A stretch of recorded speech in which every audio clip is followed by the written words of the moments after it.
श्रीशैलशयापात्रं देवक्त्यादिगुणान्नवं यतीन्द्रप्रणं वन्दे रमजामातरं मुनिं लक्ष्मीनाथसमारम्भां नाथयामुनमध्यमाम् अस्मदाचार्यपर्यन्तां वन्दे गुरुपरम्पराम् यो नित्यमच्युतपदां भुजयुग्मरुक्मव्यामोहदत्तदिराणि मेनि अस्मद्गुरोः भगवतो सदैकसिन्धो रामानुजस्य चरणौ शरणं प्रपद्ये मातापिता युवतस्तनया विभूतिः सर्वं यदेव नियमेन मदन्वयानामाद्यस्य नः कुलपतिर्वकुलाभिरामं श्रीमत्तदङ्घ्रिकुलं प्रणमामि मूर्ध्ना भूतं सरस्य महदात्मयपट्टनाथ श्रीभक्तिसारकुलशेखरयोगिवाहान् भक्तान् गिरेणुपरकालयतीन्द्रमित्रान् श्रीमत्पराङ्कुतमुनिं प्रणतोऽस्मि नित्यं तत्त्वेन यश्चिदधीश्वर तत्स्वभावः भोगापवर्गतदुपाय गतिरुदार सन्दर्शयन्निरमिमीतपुराणरत्नं तस्मै नमो मुनिवराय पराशराय हंसैः षड्भिः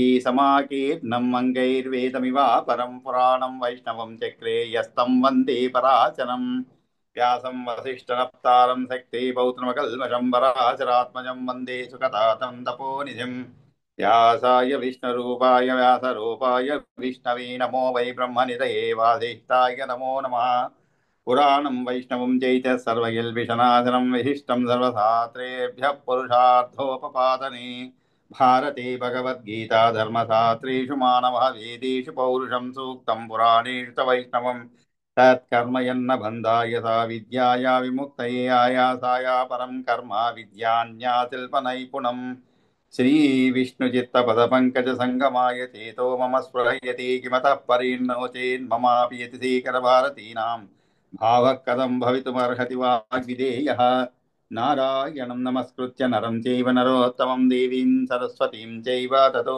जयमुदीरयेत् शान्ताकारं भुजगशयनं पद्मनाभं सुरेशं विश्वाकारं गगनसदृशं मेघवर्णं शुभाङ्गं लक्ष्मीकान्तं कमलनयनं योगिहृदयानगम्यं वन्दे विष्णुं भवभयहरं सर्वलोकैकनाथं स शङ्खचक्रं सकिरीटकुण्डलं सपीतवस्त्रं तरसीरुहेक्षणं सहारवक्षस्थलशोभिकौस्तुभं नमामि विष्णुं శిరసా చతుర్భుజం. మనం శ్రీ విష్ణు పురాణంలో ప్రథమ అంశంలో ఉన్నాము. దీంట్లో కూడా 5వ అధ్యాయంలో ఉన్నాం అన్నమాట. ఈ 5వ అధ్యాయంలో మనం ఒక 44 శ్లోకాల వరకు పూర్తి చేసుకున్నాము. ఇంకా మిగిలింది ఒక 25 శ్లోకాలు ఉందన్నమాట. సో కొన్ని అనివార్య కారణాల వల్ల నిన్న సెలవు ఇవ్వడం జరిగిందనమాట. అసలు అయితే 7వ తేదీ వరకు సెలవు ప్రకటించాము. సరే ఎక్కడెక్కడ అవకాశం ఉంటే అప్పుడు చెప్పుకుందామని చెప్పి ప్రారంభించాం అనమాట. మధ్యలో నిన్న కొంచెం ఆటంకం ఏర్పడింది. కాబట్టి నిన్న అంటే మొన్నటి వరకు 44 శ్లోకాలు పూర్తి చేసుకున్నాము ఈ 5వ అధ్యాయంలో. ఈ 44 శ్లోకాల్లో కూడా ముఖ్యంగా మనకి జరిగింది తెలిసింది ఏంటంటే, అంటే నేర్చుకున్నది, ఈ బ్రహ్మ ఏ విధంగా సృష్టి కార్యంలో పాల్పడ్డాడు, అంటే ఏ విధంగా దేని ముందుగా సృష్టించాడు అనేటువంటి విషయాన్ని అటు దేవతలను అసురులను పితరులను మనుష్యులు అనేటువంటి 4 రకాల జీవులను కూడా సృష్టించాలనుకొని సృజించదలుచుకున్న వాడై తన మనస్సును శరీరంతో సంయోజన చేశాడు, అంబసి అని చెప్పాడు. ఆ తరువాత పగలు రాత్రి, అదేవిధంగా సంధ్య అంటే పగటికి రాత్రికి మధ్యలో ఉన్నటువంటిది. ఆ తర్వాత జ్యోత్స్న, ఇవన్నీ కూడా అతని యొక్క శరీరములు, అంటే ఏ విధమైనటువంటి గుణము కలిగినటువంటి శరీరమును వదిలి, ఉదాహరణకి రజోగుణం అనేటువంటి శరీరాన్ని వదిలి ఇది ఒక సృష్టి చేసిన తర్వాత తమో గుణం ఉన్నటువంటి సృష్టిలో ఆయన రాత్రిని, ఆ తనువుని విడిచిపెట్టినందువలన, సృష్టి చేసినందువలన సత్వగుణ పూరితమైనటువంటి పగలు సృష్టించబడినది. ఆ విధంగా రాత్రి వేళ రాక్షసులు, పగటి వేళ దేవతలు బలవంతులయ్యారు అని ఈ విషయాన్ని కూడా చదువుకున్నాను అనమాట. ఆ తర్వాత పితరులు అనేటువంటి వారు ఎలా సృష్టించబడ్డారు అంటే, సత్వమాత్రాత్మికామేవ తతో అన్యాం జగృహే తను అని చెప్పి 33వ శ్లోకం చదువుకున్నాం. పితృవత్ మన్యమానస్య పితరస్తస్య జగ్నిరే అంటే, ఆయన మరో సత్వమాత్రికమైన శరీరాన్ని స్వీకరించినప్పుడు ఆయన నేను తండ్రిని అనేటువంటి భావన కారణం చేత పితరులు అనేటువంటి వారు జన్మించారన్నమాట. ఆ తర్వాత ఆయన ఆతను కూడా వదిలిపెట్టి ఆ దేహం పగటికి రాత్రికి నడుము ఉండేటువంటి సంధ్య అయిందనమాట. ఇవన్నీ మనం చదువుకుంటూ వచ్చి చివరికి ఈ విధంగా జ్యోత్స్న అంటే వెన్నెల ఏర్పడింది. అంటే వెన్నెల అంటే ప్రాతః సంధ్య నుండి సాయం సంధ్య వరకు క్రమంగా మనుషులు పితరులు బలవంతులు అవుతున్నారు. అందువల్ల పూర్వాహ్నంలో మానవులు, అపరాహ్నంలో పితరులు బలవంతులు అని చెప్పి జ్యోత్స్నాయామేన బలినో మనుష్యా పితరస్తదా మైత్రేయ సంధ్యా సమయే తస్మాదేతే భవంతి వై. ఆ విధంగా చదువుకుంటూ చివరికి ఏ విధముగా బ్రహ్మ తన యొక్క సృష్టి మూలముగానే మరొక సృష్టి అనమాట, అంటే అదే సృష్టి నుంచి ఇంకొక సృష్టి ఏమిటవి పాములు అనమాట, సర్పములు ఏ విధంగా సృష్టించబడ్డావి అనేది చదువుకున్నమాట. అంటే ఇక్కడ రజోమాత్రాత్మికామేవ తతో అన్యాం జగృహేతనం తతక్షుత్ బ్రహ్మణో జాత జజ్ఞే కోపస్తయా తతః. అంటే ఆ తర్వాత రజోమాత్రాత్మికమైన మరో తను స్వీకరించారనమాట. దానివల్ల బ్రహ్మ నుండి ఆకలి పుట్టింది, దానిచే వ్యాపించబడి కోపం అనేటువంటిది జనించిందనమాట. ఆ తరువాత ఆ భగవంతుడు చీకటిలో ఆకలికి వక్క చిక్కిన వారిని సృజించాడు. క్షుత్ క్షామాన్ అంధకారే అతసో అసృజత్ భగవాన్ తతః విరూపాః శ్మశులా జాతాత్తే అభ్యదావన్ తతః ప్రభుం. శ్మశుల అంటే ఏమిటి? గడ్డాలు కలిగినటువంటి వారు అని అర్థం. అంటే వికృత రూపులు గడ్డాలు కలిగినటువంటి వారు పుట్టారనమాట.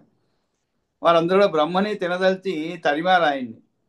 అప్పుడు కొంతమంది దాంట్లో మైవం భో రక్షతామేష వైయుక్తం యై ఉక్తం రాక్షసాస్తుతే మా ఏవం భో రక్షతాం ఏష అంటే ఏమిటి?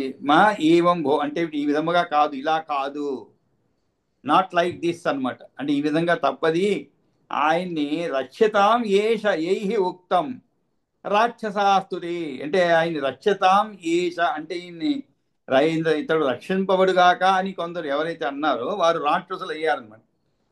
మరికొందరు ఈ సృష్టికర్తని తినివేద్దాం అన్నారు. ఊచుహు ఖాదామ ఇత్యన్యే ఏతే యక్షాస్తు జక్షణాత్ అన్నారు. జక్షణం అంటే భక్షించడం అని. కానీ నిన్నే చెప్పుకున్నాం మొన్న.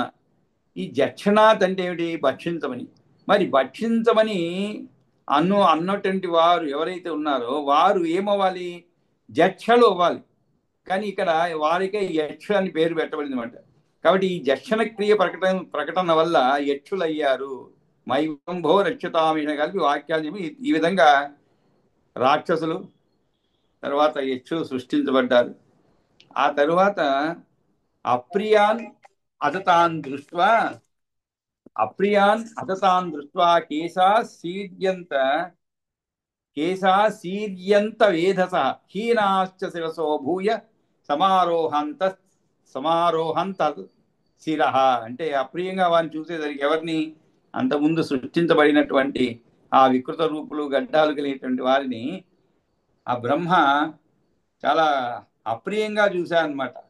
ఆ చూసినందువల్ల ఏమైనది? ఏదైనా మనం చూస్తే మన కంటికి ఏదైనా ఒక బాధ కలిగించాలన్నమాట చూపు వల్ల. కానీ ఈయనకి బ్రహ్మకి ఏమైనది? కేశాలు శిరస్సు నుండి రాలిపడ్డాయండి. అంటే మనం కూడా ఇది ఒకటి మనం నేర్చుకోవాల్సింది అనమాట. మనం కూడా ఎవరిని ఇంకా కోపంగా చూడకూడదు. ఏమంటే కోపంగా చూసామనుకోండి మన జుట్టుగా రాలిపోతుంది.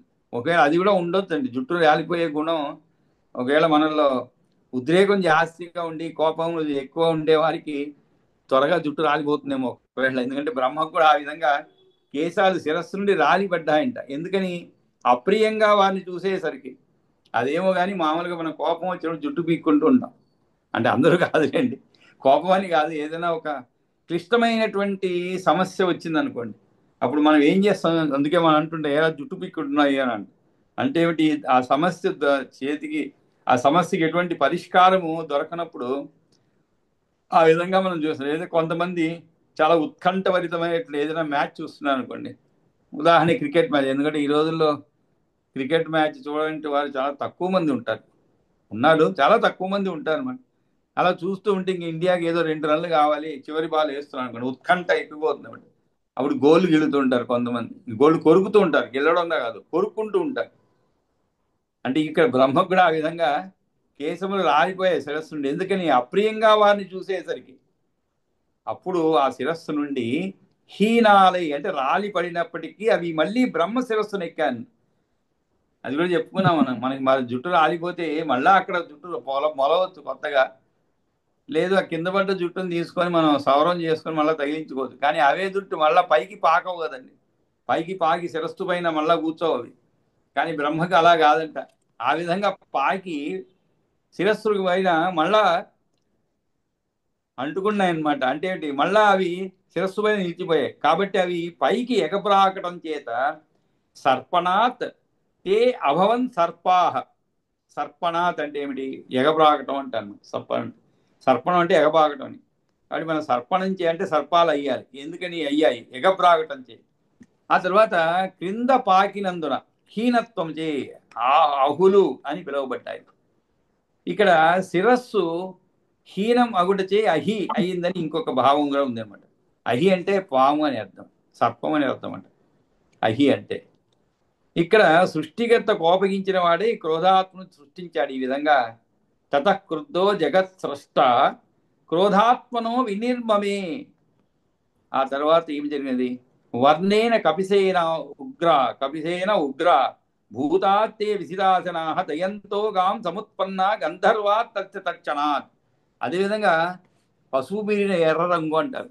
కపివర్ణం అంటే కపిశ వర్ణం అంటే పసుపు మీరిన ఎర్ర రంగు గలవారు మహాభయంకరులు, ప్రాణి భక్షకులు. అదేవిధంగా పిసిత అసనాహ, పిసిత అసన అంటే మాంసభక్షకులు. కపిసేనాగ్ర వర్ణేన భూతాస్తే పిసితాసన దయంతో గాం సముత్పన్న. అంటే అటు పిమ్మట శీఘ్రమే ఆయన శరీరం నుంచి వాక్కును తాగుతూ అంటే పాడుతూ గంధర్వులు ఉద్భవించారు. అంటే ఇంతకుముందు మహాభయంకరులు, ప్రాణి భక్షకులు, మాంసభక్షకులు అయ్యారు. ఎవరు, ఇక్కడ మనం చదివినటువంటి ఈ యొక్క రాక్షసులు అనమాట. ఎవరైతే వికృత రూపాలు గడ్డాలు కలిగిన వారు పుట్టారో వారు. ఆ తరువాత ఆయన యొక్క శరీరం నుంచి గంధర్వులు ఉద్భవించారనమాట. మరి ఆ గంధర్వులు ఏం చేస్తున్నారు, పిబంతో జగ్నిరే వాచం గంధర్వాతేన తే ద్విజ ఏతాని సృష్టా భగవాన్ బ్రహ్మ తత్శక్తి చోదిత. తత్శక్తి చోదిత అంటే భగవంతుడే బ్రహ్మ ఏతాని సృష్ట్వా భగవాన్ బ్రహ్మ తత్ తత్శక్తి చోదిత అంటే ఆ విధంగా సృష్టించిన వాడే శక్తి యొక్క ప్రేరణ ఏం చేశాడు. ఆ తరువాత పూర్వంలో వాటి కర్మల వశంగా ప్రేరితులై తన వయస్సు నుంచి పక్షులను తనంత తాను స్వచ్ఛందంగా సృష్టించాడనమాట. ఇక్కడ ఆ తరువాత ఎక్కడి నుంచి సృష్టించాడు, తన యొక్క వయస్సు నుంచి. కానీ ఇది అవయో వక్షసస్త్రే ముఖతో అజాహ స సృష్టవాన్ తతః స్వచ్ఛందతో అన్యాని వయాంసి అన్నారు. అన్యాని వయాంసి అంటే ఇక్కడ ఆయా జాతులను పుట్టించాలని మనస్సులో తలచుకొని అని అర్థం అన్నమాట. తతః స్వచ్ఛందతో అన్యాని వయాంసి వయసో అసృజత్. అంటే స్వచ్ఛందంగా అంటే స్వచ్ఛందతో అంటే ఏమిటి, తానుగా ఇవి సృష్టించాలి అనేటువంటి కోరికతో తలుచుకొని ముందు చెప్పినటువంటి యక్షరాక్షస ఆదును బుద్ధిపూర్వకంగా సృజించి స్వచ్ఛందత అంటే ఆయా కర్మలకు వశములై ఉన్నందున వాటి ప్రకారముగానే ఉత్పన్నమైనటువంటి స్వేచ్ఛతో వయస అంటే ఏమిటి, తన యొక్క దేహము అవస్థా విశేషాన్ని బట్టి వయాంసి అంటే పక్షులను, అవయవ అంటే మేకలను అని అర్థం అనమాట. కానీ ఇక్కడ వాస్తవానికి గొర్రె అని అర్థం చెప్పుకోవాలి. అవి శబ్దానికి గొర్రె అనేదే సరి అయిన కాబట్టి గొర్రెలను అని చెప్పొద్దు అనమాట. అవయ అంటే గొర్రెలను అని. కాబట్టి ఏ విధంగా సృష్టించాడు ఆయన గొర్రెలను, ఏ వక్షస్థలము నుంచి గొర్రెలను, ముఖము నుంచి మేకలను, ముఖతో అజాహ. ఇక్కడ మేక అంటే గొర్రె అనే అర్థంలో చెప్పుకోవాలన్నమాట. కాబట్టి అజాహ స సృష్టవాన్, స అంటే బ్రహ్మ సృష్టించాడు.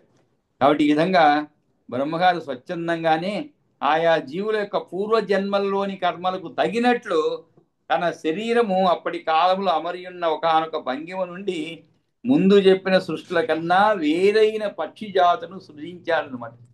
ఆ సృజించినప్పుడు తన ఛాతీ నుండి గొర్రెలను, ముఖము నుండి మేకలను వెలువరించాడనమాట. ఆ విధంగా అంటే మనకి బ్రహ్మ సృష్టి అన్ని ఒకే అవయవం నుంచి సృష్టించబడలేదు. కాబట్టి ఏ విధంగా సృష్టించబడినది అంటే చీకటి కూడా సృష్టించబడింది అనమాట. చీకటి ఎలా సృష్టించబడింది, ఉదయం అనేది ఎలా సృష్టించబడింది, సంధ్యాకాలం ఎలాగా, అదే విధంగా జ్యోత్స్న అంటే వెన్నెల ఎలాగ సృష్టించబడింది, ఆ తరువాత సర్పములు. అది సృష్టి జరిగేటప్పుడు తన యొక్క గుణానికి అనుగుణంగా సృష్టి జరిగింది అనమాట. అంటే సత్వగుణము, రజోగుణము, తామగుణము, తమస్సు గుణము, ఈ తమస్సు ఈ మూడు కూడా సంబంధించినటువంటి సృష్టి జరిగింది. ఆ తరువాత వక్షస్థలం నుంచి గొర్రెలను, ముఖము నుంచి మేకలను సృజించాడు. పిబంతో జగ్నిరి, గంధర్వులు సృజించబడ్డారు, గంధర్వులు పుట్టారనమాట. ఆ విధంగా అయిన తరువాత ఇంకా కూడా పశువులను, తర్వాత ఇంకా కొన్ని జంతువులను సృష్టించబడ్డాయి అన్నమాట.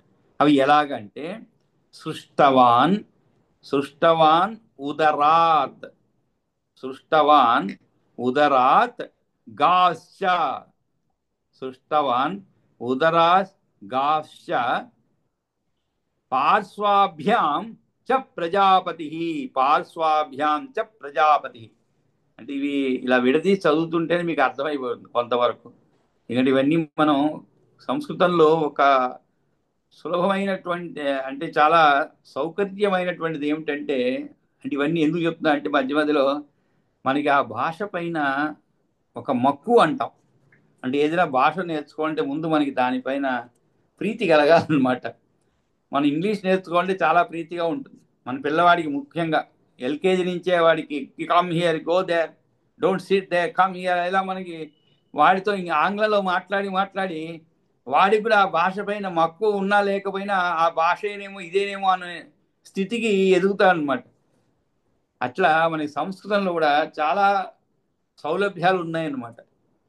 అంటే ఆ భాషను నేర్చుకునేందుకు అది ఎలాగంటే మనం సాధారణంగా ఉపయోగించేటువంటి ఎన్నో పదాలు, ఉదయం, రాత్రి, ఇవన్నీ కూడా మనకి సంస్కృత పదాలే, కానీ మనకి తెలియవు అవి, అలా ఉపయోగిస్తున్నాం. అదే ఇక్కడ కూడా సృష్టవాన్ అలా విడదీసుకున్నాం అనుకోండి. సృష్టవాన్ అంటే సృష్టి, సృష్టవాన్ అంటే ఎవరు సృష్టించారు, అతను అనమాట. సృష్టవాన్ ఉదరాత్ గాస్య, ఉదరం అంటే ఏమిటి, పొట్ట అని అర్థం. అది మనం తెలుగులో ఉదరం అంటుంటాం, ఉదర పోషణార్థం అంటుంటాం. అట్లా గాస్య పార్శ్వం అంటే ఏమిటి, పక్క భాగం అని అర్థం. పార్శ్వం అంటే అది కూడా తెలుగు పదమే, తెలుగులో ఉపయోగించబడేటువంటి పదం. పార్శ్వాభ్యాంచ ప్రజాపతి, ప్రజాపతి అంటే ఏమిటి, బ్రహ్మని. అని ఆ ప్రజాపతి ఉదరం నుంచి ఇరు పార్శ్వాల నుంచి గోవులను అంటే పశువులను సృష్టించాడు. పాదాల నుంచి పాద్భ్యాం, పాద్భ్యాం అంటే ఏమిటి, పాద్భ్యాం అంటే పాదములని అర్థం. గుర్రాలను అశ్వాన్ సమాతంగాన్ అశ్వాన్ మాతంగం అంటే ఏమిటి, ఏనుగని అర్థం అండి. మాతంగాన్ ఏనుగులను, అదేవిధంగా శరభాన్ గవయాన్ మృగాన్ అంటే గాడిదలను, గవయ మృగాలను, మృగా అంటే లేళ్లను, గవయాన్ మృగాన్. ఇక్కడ గవయాన్ మృగాన్ అంటే గవయ మృగములు అని కాదు, గవయాన్ మృగాన్ అంటే మృగం అంటే లేళ్ళు, జంతువులు అని అర్థం వస్తుంది. ఉట్టి అంటే ఒక ప్రత్యేకమైనటువంటి తరగతి సంబంధించిన లేళ్ళు అంటే జింకలు, వాటికి మృగము అనవచ్చు. లేదు, దీన్నే మామూలుగా ఒక జంతువులు అనేటువంటి అర్థంలో మృగములు అని కూడా చెప్పవచ్చు అనమాట. కాబట్టి ఇక్కడ మృగ అంటే లేళ్లను సృష్టించారనమాట. కాబట్టి సృష్టవాన్ ఉదరాత్ గాశ్చ పార్శ్వాభ్యాం చ ప్రజాపతి పద్భ్యాం అశ్వాన్ సమాతంగాన్ శరభాన్ గవయాన్ మృగాన్. అంతేకాకుండా మరి ఇంకా కూడా అంటే మనం భూమిపైన ఎన్నో రకమైన జంతువులు ఉన్నాయన్నమాట. అవన్నీ కూడా ఈ విధంగానే సృష్టించబడ్డాయి. కానీ కొన్ని తర్వాత సృష్టిలో కొన్ని బ్రీడ్స్ అండి, అది మనం సృష్టించేవి కొన్ని ఉన్నాయి. అంటే మనం కూడా బ్రహ్మ అయిపోతాం కొంత. ఈ సైన్స్ పెరిగే కొద్దీ మనం కూడా బ్రహ్మలే అనమాట. బ్రహ్మ అంటే ఏమిటి, సృష్టించేవాడు. అది ఎలా, మనం ప్రకృతి పరంగా ఉన్న దాన్ని రెండింటినీ సంయోగం వలన ఇంకొక కొత్త జంతువును సృష్టించడం, కొత్త ప్రాణిని సృష్టించడం అనమాట. మనం అంటున్నాం ఈ కంచరగాడిదలని. కంచరగాడిదలో ఈ విధంగా గాడిద, గుర్రము అంటే వాటికి అది ఎందుకు చేస్తారు? ఒక ప్రత్యేకమైనటువంటి కారణం చేస్తాయి అనమాట. అంటే కొన్ని బరువును బాగా మోయగలుగుతాయి కొన్ని జంతువులు, కొన్ని ఎత్తును బాగా సులభంగా ఎక్కగలుగుతాయి అన్నమాట. కాబట్టి ఎప్పుడైతే మనిషికి ఈ రెండిటి యొక్క అవసరం తీర్చేటువంటి ఒకే జంతువు ఉంటే బాగుంటుంది అనిపించింది. అంటే విడివిడిగా ఉన్నప్పుడు మనం ఎత్తు ఎక్కాలనుకోండి, ఒక జంతువును లేదు బరువు మోసం ఇంకో జంతువును అలా ఉపయోగించాలి. ఒకవేళ ఎత్తుగా వెళ్ళవాలి కానీ బరువు మోయాలి, అలాంటప్పుడు కష్టం అవుతుంది అనమాట. అందుకని ఏం చేశారు, మనం సృష్టించుకున్నాం అనమాట కంచరగాడిద అనేది. ఆ విధంగా కొన్ని జంతువులను మనం హైబ్రిడ్ వెరైటీస్ మనం అంటే ఇక్కడ ఇంకోటి అర్థం చేసుకోవాలండి. మనం సృష్టించామంటే ఆ యొక్క నారాయణుడి చేత ప్రేరేపించబడిన వారై అటువంటి కార్యం మనం చేస్తున్నాం. అంతేగాని అది కూడా మనం ఆలోచించాలి. మనం అంటే మనం ఏదో కొత్తగా సృష్టించామని కాదు, ఉన్నదాన్నే. అది కూడా మనల్ని ఎవరు ప్రేరేపించారు? ఆ శ్రీమన్నారాయణే ప్రేరేపించారు. ఏది కూడా ఇంతవరకు మనం చదువుకున్నది సారాంశం అదే అన్నమాట. అన్నిటికీ అతనే మూలం. ఇంతవరకే కాదు, మనం ప్రతిరోజు కూడా దాన్నే స్మరణం చేస్తూ ఉంటాం అనమాట. అన్నిటికీ శ్రీమన్నారాయణ మనకు మంచి బుద్ధి కలిగించాలన్నా కొన్ని కొన్ని కాకతాళీయ సంఘటనలు జరుగుతూ ఉంటాయి మనం అనుకోకుండా. వాటన్నిటికీ కూడా అతనే మూల కారణం అన్నమాట. మనకి అవ్వవలసింది అవ్వకపోయినా అతనే కారణం. అయినది అనుకున్న దానికంటే కూడా బాగా జరిగింది కూడా ఆయనే ముఖ్య కారణం. కాబట్టి మనం దేని వల్ల కూడా దుఃఖించకూడదు, అంతా కూడా ఆయన ఇచ్చినటువంటి ప్రసాదం. అలాగే ఈ జంతువులు మనం సృష్టిస్తున్నామంటే ఆయన చేత ప్రేరేపించబడిన వారమై ఆ విధంగా సృష్టించబడిన. కాబట్టి సృష్ట్వాన్ ఉదరాన్ గాంచ అయిన తరువాత ఉష్ట్రాన్ అశ్వతరాంశైవ ఉష్ట్రాన్ అశ్వతరాంశైవ అంకునాన్యంశ్చ యాతయః ఓషధయ ఫలమూలిన్యో రోమభ్యస్తస్య జగ్నిరే. అంటే అంతేకాకుండా ఉష్ట్రాన్ అశ్వతరాంశైవ అంటే ఏమిటి? ఆ పాదాల నుంచి ఆయన ఏం చేశారు? ఒంటెలను, కంచరగాడిలను, ఒక జాతి ఇర్రులను అంటే లేళ్లను, ఇంకా ఎక్కువ జాతులను కూడా సృష్టించాడు. ఇక్కడ ఇంకో విషయం గమనించాలి. మనం సైన్స్ చదువుకున్నప్పుడు ఈ కంచరగాడిదలు అనేటువంటిది మనం సృష్టించుకున్నది, మన అవసరానికి అని చదువుకున్నాం. కానీ ఇక్కడ చూస్తే మీకు విష్ణు పురాణంలో కంచరగాడిదను అప్పుడే బ్రహ్మే సృష్టించినట్టుగా చెప్పబడింది. ఇక డిఫరెన్షియేషన్ చూడండి. ఇంతసేపు మనం ఏం చెప్పుకున్నాం, మనమే కాదు, మనం సైన్స్ చదివేటప్పుడు కూడా ఈ రెండింటికి బ్రీడ్ అని చెప్తారు అనమాట. ఇందాక చెప్పినట్టుగా రెండు ముఖ్యమైనటువంటి లక్షణాలు కలిగిన వాటికి. అందుకే మీకు ఇదే కాదండి, విత్తనాల్లో కూడా కొన్ని విత్తనాలను కొత్త కొత్త రకాలు తయారు చేస్తూ ఉంటారు. ఎందుకంటే అవి ఒక్కొక్క ఉష్ణోగ్రతకు తట్టుకొని మొలకెత్తాలన్నమాట. అదేవిధంగా పాలిచ్చేటువంటి జంతువులను, పశువులను కూడా ఒక్కొక్క ప్రాంతానికి సరి అయినటువంటి ఆ ప్రాంతంలో ఉండేటువంటి ఉష్ణోగ్రతలు వాటికి తట్టుకొని మనకి కావాల్సినంతగా పుష్కలంగా పాలు ఇవ్వగలిగేటువంటి బ్రీడ్ అంటనమాట. వాటిని తయారు చేస్తున్నారు. అంటే సంకర జాతి అని అర్థం బ్రీడ్ అని. కానీ ఇక్కడ అదేవిధంగా కంచరగాడిదను ముందే సృష్టించినట్టుగా చెప్పండి. ఉష్ట్రాన్ అశ్వతరాంశైవ అశ్వతరాంశైవ అశ్వతరాన్ అంటే ఇక్కడ కంచరగాడిదని చెప్పాను. అట్లాగే ఒక జాతి అన్యాన్ అన్య ఇక్కడ సరిగ్గా పడలేదు.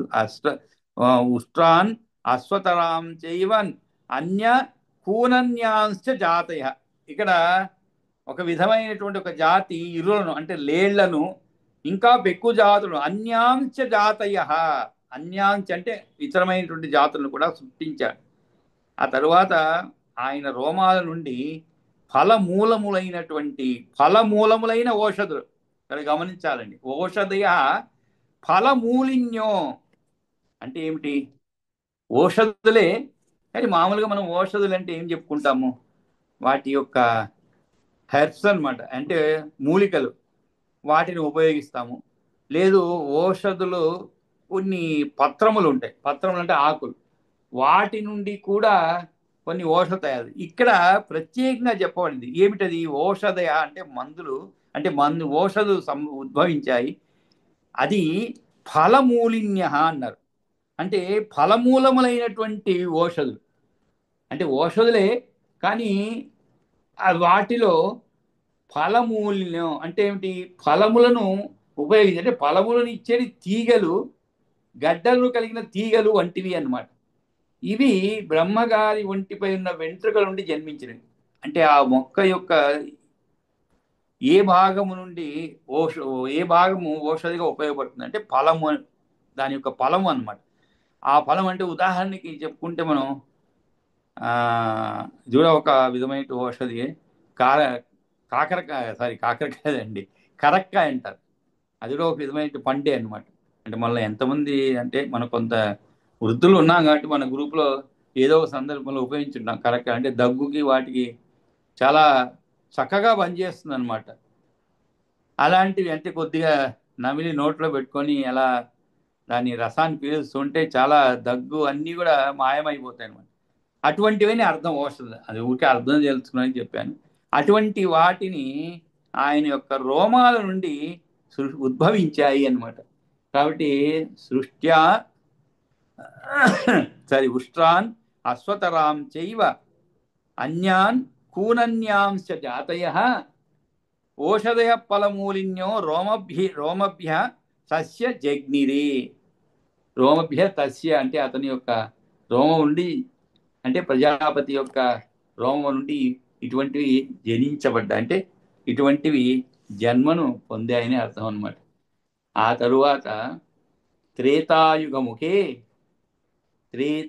ఇక్కడ ప్రజాపతి తన ఉదరం నుండి ఆవులను, పాదాల నుండి గుర్రాలను, ఏనుగులను, శరభములను, గవయము అనేది ఒక అడవి ఆవు, అంటే లేదు ఎద్దు అని చెప్పుకోవచ్చు. అందుకే దీంట్లో తేడా ఏమిటంటే ఒక వ్యాఖ్యానాలు ఇవ్వండి. అంటే గవయం అనుకున్న మామూలు ఆవుకి కానీ ఎద్దు కానీ ఆవు కానీ మనం చూసేటువంటి వాటికి తేడా ఏమిటంటే ఈ గవయం అనే దానికి మెడలో గంగడోలు ఉండదు, దీనికి గవయము అనే దానికి ఉండదు. కాబట్టి ఈ గంగడోలు లేనటువంటి ఆవు కానీ ఎద్దు కానీ దాన్ని గవయము అంటారు. మామూలుగా గంగడోలు ఉండే గావు అవుతుంది అనమాట. అటువంటి దానిని మృగములను, ఒంటెలను, ఇంకా మరికొన్ని జంతువులను పుట్టించారనమాట. అంతేకాదు మరియు ఔషధులను కూడా, మందు మొక్కలు, అది కూడా ఇట్లా ఫలములనిచ్చేది తీగలు, గడ్డలను కలిగిన తీగలు వంటివి బ్రహ్మగారి ఒంటిపై ఉన్న వెంట్రుకల నుండి జన్మించినవి. ఆ తరువాత త్రేతాయుగ ముఖే బ్రహ్మ కల్పస్య ఆదౌ ద్విజోత్తమ సృష్ట్వా పశు ఓషధీ, అది పశు ఓషధీ సమ్యక్ యుయోజ స తదా తదాధ్వరే అంటే ఏమిటి? బ్రాహ్మణోత్తమ అని సంబోధిస్తున్నామట. కల్పాది అందే త్రేతాయుగము యజ్ఞ ప్రధానము కాన పశువులను, ఓషధులను సృష్టించి వాటిని ఆయన యజ్ఞంలో చక్కగా ఉపయోగపరిచాడు, అంటే యజ్ఞాంగాలుగా ఏర్పరిచాడు. త్రేతాయుగ ముఖే బ్రహ్మ అంటే త్రేతాయుగము ముఖే అంటే అర్థం ఏమిటి? ప్రారంభం అని అనమాట. అంటే ఈ విధంగా కల్పము యొక్క మొదట్లోనే, ఈ వారాహ కల్పము యొక్క మొదట్లోనే త్రేతాయుగములో ఈ యొక్క పశువులను, ఓషధులను పుట్టించి పిదప త్రేతాయుగము మొదలు కావడానికి ముందటి కాలంలోనే గ్రామ్యం అంటే ఏమిటి? అడవిలో నుండేవి అయినటువంటి పశువులను మరియు గ్రామాదులను ఏర్పరిచి అప్పుడు ఈ పశువులను అధ్వరములు అంటే ఏమిటి? యజ్ఞాలు అనమాట అధ్వరములు అంటే. కాబట్టి సృష్ట్వా పశు ఓషధీ సమ్యక్ యుయోజస తదా అధ్వరే, తదా అంటే అప్పుడైనా. కాబట్టి వాటిని ఏం చేశారు? వాటికి సాధనములుగా జత కూర్చున్నాడు. దేనికి సాధనములుగా? యజ్ఞాలకి ఆచరించడానికి అనమాట. కాగా కృతయుగంలో యజ్ఞాలు ఆచరింపబడలేదు. అప్పటి కాలానికి తపస్సే ముఖ్యమై ఉండేది అన్నమాట. ఏ కాలంలో? కృతయుగంలో. బాగా కొంచెం శ్రద్ధగా వినండి. కృతయుగంలో ఈ పశువులను ఉన్న వాటిని యజ్ఞంలో ఉపయోగించడం అనేది లేదు. అప్పుడు ముఖ్యంగా ఏమిటి? యజ్ఞాలు ఆచరించలేదు, తపస్సే ముఖ్యమై ఉండేది అనమాట.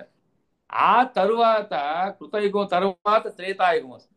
ఈ త్రేతాయుగం యొక్క ప్రారంభంలోనే, మొదట్లోనే ఈ పశువులను వీటిని అధ్వరం అంటే యజ్ఞాలు ఆచరించడం అంటే ఈ పశువులను అధ్వరములు యజ్ఞాలు ఆచరించడం వాటికి సాధనములుగా జతకూర్చినారన్నమాట. ఈ విధంగా కృతయుగ కాలంలో వివిధమైనటువంటి ప్రాణిజాతులను దేవ యక్ష రాక్షసులను క్రమంగా సృష్టి చేసి ఆ తరువాత వనరులు సమకూరిన పిదప వాటితో త్రేతాయుగం ప్రారంభమయ్యే నాటికి యజ్ఞాలను ఆరంభించుతూ ఈ పశువులను ఔషధములను హవిస్సులుగా ఉపకరణములుగా వనరించినాడు. ఇది అనమాట. అంటే ఏమిటి?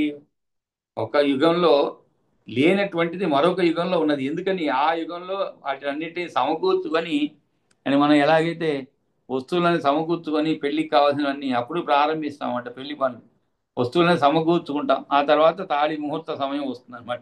ఆ విధంగా బ్రహ్మ కూడా ఈ కృతయుగంలో ఏమి లేకుండా కృతయుగంలో తరువాత త్రేతాయుగంలో వీటిని సృష్టించి యజ్ఞములకు ఉపయోగించుకునేలాగా చేశారన్నమాట. ఆ తరువాత గౌర అజహ పురుషో మేషశ్చ అశ్వతరత్ గర్ధవాహ అశ్వతరత్ గర్ధవాహ ఏతాన్ గ్రామ్యాన్ ప్రసూన్ ప్రాహు అరణ్యాంచ నిబోధమే. అంటే ఇక్కడ గ్రామ్యమైనటువంటి జంతువులు ఏవి, అదేవిధంగా అరణ్యముల్లో ఉన్నటువంటి ఏవి. అంటే మనం కూడా అంటుంటాం డొమెస్టికేటెడ్ ఎనిమల్స్ అంటాం. అంటే ఏమిటి? ఇళ్లలో పెంచుకునేవి అనమాట. కొన్ని అడవుల్లో ఉండిపోతాయి. అవి అడవుల్లో ఎవరు పెంచవలసిన పని లేదు. వాటికి అవి సంచరిస్తూ అడవుల్లో హాయిగా జీవిస్తుంటే మనమే వాటిని పట్టుకొని వచ్చి ఇళ్లలో పెట్టుకుంటాం అనమాట. అటు పశువులను కానీ కొన్ని జంతువులను కానీ. ఎందుకంటే మనకి సరదా అవి, కాబట్టి మనం ఇంట్లో పెట్టుకుంటాం.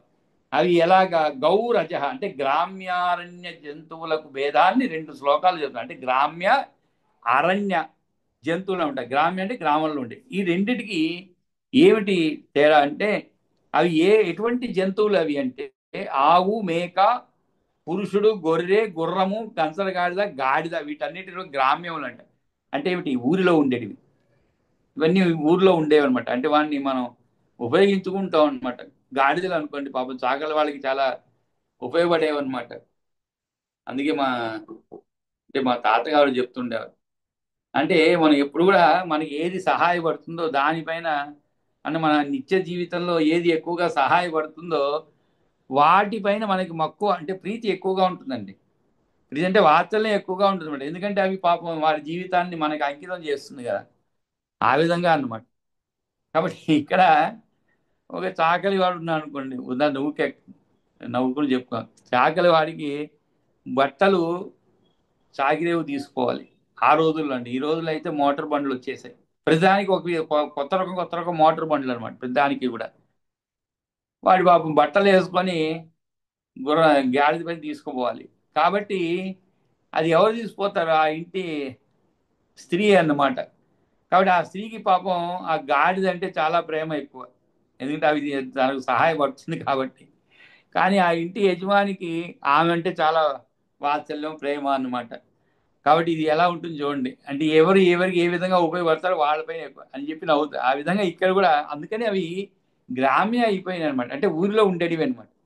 అవి పశువులు అని చెప్తున్నాను. ఏమిటి? ఆవు, మేక, పురుషుడు ఇవన్నీ త్రేతాయుగముఖి గౌ అజహ అని. అజ అంటే మేక అండి, గౌ అంటే ఆవు అని. కాబట్టి మేక, పురుషుడు, గొర్రె, మేష చ అశ్వ అశ్వ అశ్వతర గర్ధవాహ అంటే గాడిద, కంచర గాడిద వీటన్నిటిని గ్రామ్యములని అంటే ఊర్లో ఉండేవి పశువులని చెప్తారు. ఇంకా అడవిలో ఉండేవి కొన్ని చెప్తున్నాను అనమాట. అడవిలో ఉండే ఏతాన్ గ్రామ్యాన్ పశూన్ ప్రాహు అరణ్యాంచ నిబోధమే. అరణ్యాంచ అంటే ఏమి? అరణ్యంలో ఉండేటువంటి వాటి గురించి చెప్తాను విను అని చెప్పి. అవి ఏమిటి? స్వాపదో స్వాపదో ద్విఖురో హస్తి వానర పక్షి పంచమ ఔదకా పశవ షష్టా సప్తమాస్తు సరీసృపా. సప్తమ అంటే ఏమిటి? 7 అనమాట. అంటే ఇక్కడ స్వాపదము అంటే ఏమిటి? పులి మొదలు క్రూరమైన జంతువులండి. స్వాపదం అంటారు వాడు. స్వాపదం అంటే పులి మొదలు క్రూరమైనటువంటి జంతువులు. ద్విఖురములు అంటే ఏమిటి? ఖురం అంటే గిట్టలు అని అర్థం. ద్విఖురో హస్తి వానర. ద్విఖుర అంటే రెండు గిట్టలను కలిగి ఉండేటువంటి అడవి ఆవులు, తర్వాత దున్నలు, మనుబోతులు వంటివి అన్నమాట. తర్వాత ఔదకాహ అని చెప్పండి. ఔదక అంటే ఏమిటి? ఉదకం అంటే మనకి తెలుసు అందరికి, నీరు అని అర్థం ఉదకం అంటే. ఔదకాహ అంటే ఏమిటి? నీటిలో ఉండేటువంటివి అన్నమాట ఔదకములు అంటే. కాబట్టి ఔదకాహ పశవ అంటే నీటిలో ఉండేటువంటి తావేలు మొదలనే అర్థం అనమాట.